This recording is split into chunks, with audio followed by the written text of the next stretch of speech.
Bismillahirrahmanirrahim. Assalamualaikum warahmatullahi wabarakatuh.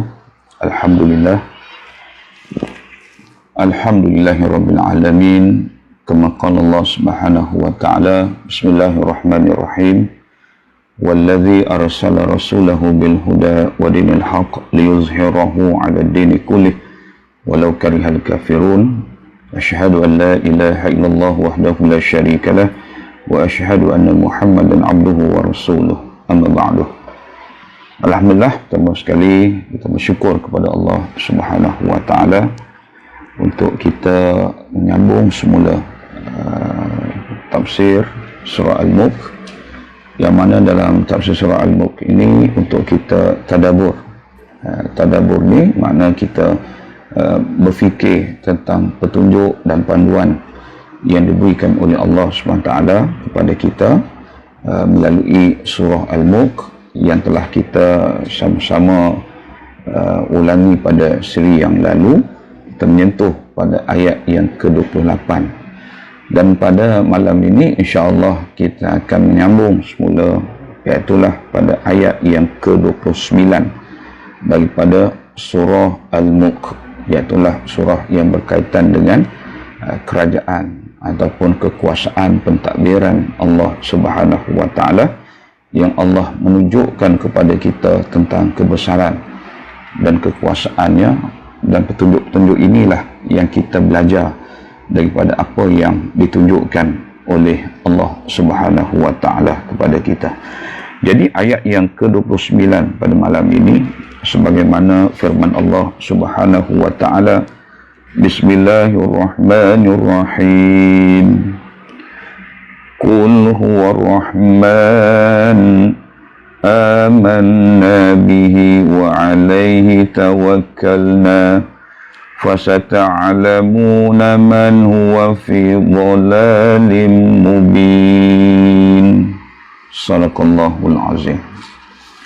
Jadi dalam ayat yang ke-29, ayat ini dengan 28, 29 ini ialah satu isyarat yang Allah nak berikan kepada kita tentang kekuasaan Allah Subhanahu wa taala pada ilmunya tentang perkara yang ghaib.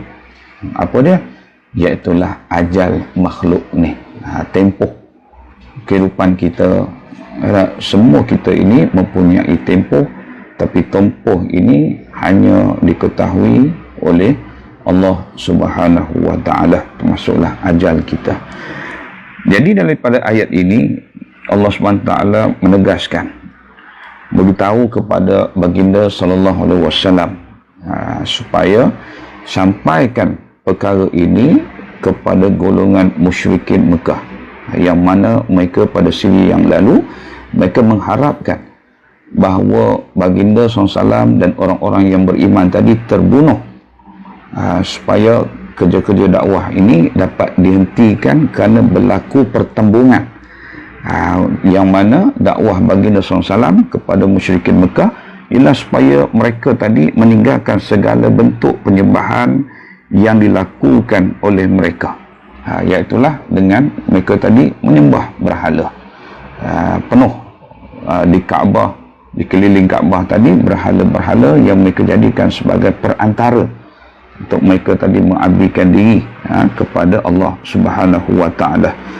Jadi dalam ayat ini Allah Taala kata, tegaskan, qul ya Muhammad liha ulai musyrikin Mekah, kepada mereka tadi golongan musyrikin Mekah tadi.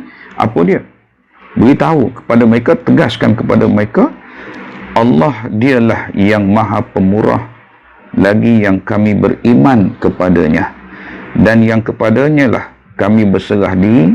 Oleh itu kamu, iaitulah golongan musyrikin Mekah tadi, akan mengetahui kelak siapakah yang berada dalam kesesatan yang nyata. Allah sebut fasata'lamun, Allah tak sebut fasawfa ta'lamun, tapi Allah sebut fasata'lamun. Ni maknanya penyudah tadi, di dunia ini mereka akan dapat tahu siapakah yang berada dalam keadaan kebenaran dan juga kesesatan. Maka daripada ayat inilah kita sebut bahawa Muhammad tadi dan pengikutnya, iaitu baginda SAW, menegaskan bahawa Qul huwar Rahman, katakanlah wahai Muhammad kepada mereka, itulah huwar Rahman, iaitulah Allah Subhanahu wa taala itu sifatnya ialah Ar-Rahman. Ar-Rahman tadi iaitulah Maha Penyayang Allah Subhanahu wa taala kepada hamba-hambanya.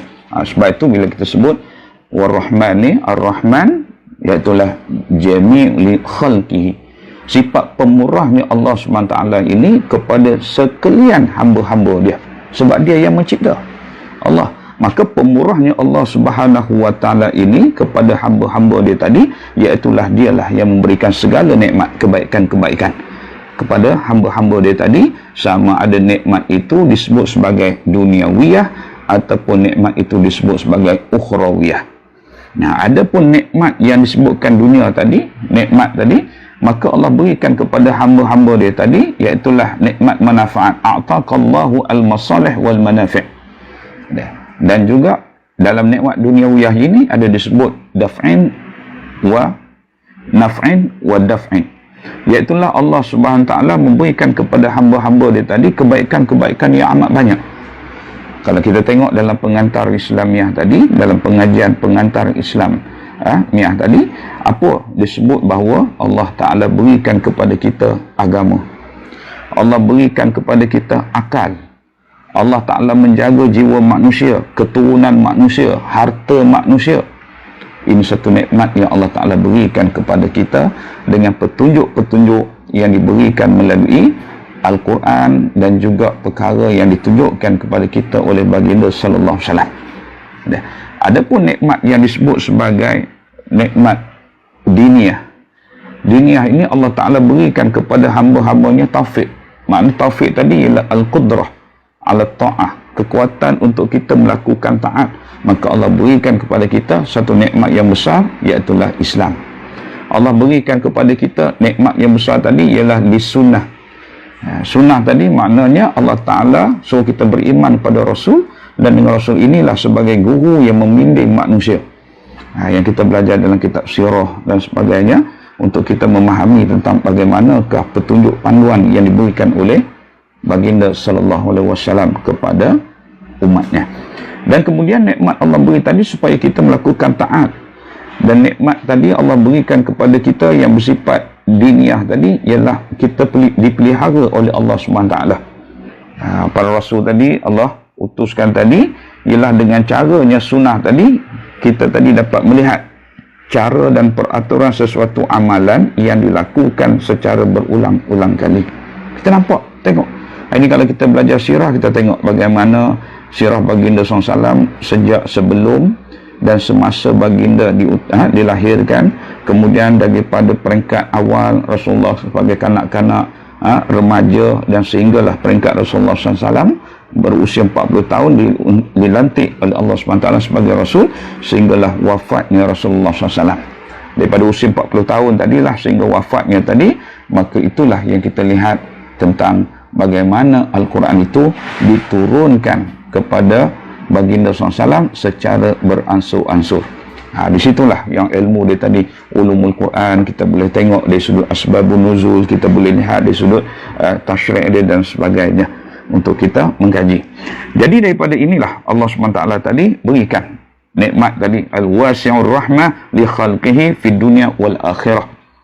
Jadi kita tadi ada keyakinan kita bahawa pergantungan kita dalam kita meneruskan usaha-usaha dakwah ini, sebagaimana yang ditunjukkan oleh Allah dalam zaman baginda SAW, ialah pergantungan kita kepada Allah SWT yang bersifat Ar-Rahman, yang bersifat Ar-Rahman.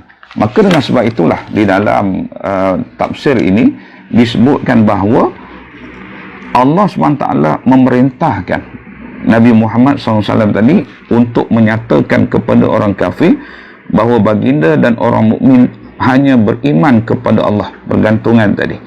Dan Allah yang Maha Pemurah yang sentiasa memberikan nikmat kepada hamba-Nya, dan hanya Allah saja yang dapat menyelamatkan manusia daripada sebarang bencana dan malapetaka. Jadi dengan sebab itulah kita sebagai penyambung tugas baginda SAW dengan tafakur ayat yang ke-29 ini dalam kerja-kerja dakwah kita, usaha-usaha yang kita lakukan, yang telah kita lakukan. Jangan kita lupa untuk kita tadi pergantungan kita kepada Allah SWT, wa alaihi tawakkalna, dan kepada Allah lah kita berserah. Kita dah buat kerja-kerja ini, tapi hubungan kita dengan Allah SWT kita jaga, dan kita mohon kepada Allah agar usaha-usaha yang kita lakukan ini akan memberikan kejayaan dengan pertolongan yang diberikan oleh Allah Subhanahu wa taala. Jadi dengan sebab itulah Allah Taala menegaskan lagi, jadi pada hari yang pasti yang akan tiba nanti, mereka orang-orang kafir musyrik tadi akan mengetahui siapa sebenarnya yang dalam kesesatan yang nyata, sama ada orang yang mengikut hawa nafsu dunia semata-mata ataupun orang yang sentiasa mencari keredaan Allah Subhanahu wa taala. Jadi dengan sebab itulah perlunya kita tadi apa yang disebutkan oleh Nabi sallallahu alaihi wasallam dalam kehidupan kita, lebih-lebih lagi pada zaman kita akhir zaman ini. Rasulullah kata, taraktu fikum amran, telah aku tinggalkan kepada kamu dua perkara, in tamassaktum bihima, sekiranya kamu berpegang kepada keduanya, lan tadillu abada, kamu tidak akan sesat buat selama-lamanya. Jadi insya-Allah kita akan sambung semula pada siri yang akan datang, ayat yang ke-30 daripada surah Al-Mulk. Aqulu qawli hadza wa astaghfirullahal azim li wa lakum. Assalamualaikum warahmatullahi wabarakatuh.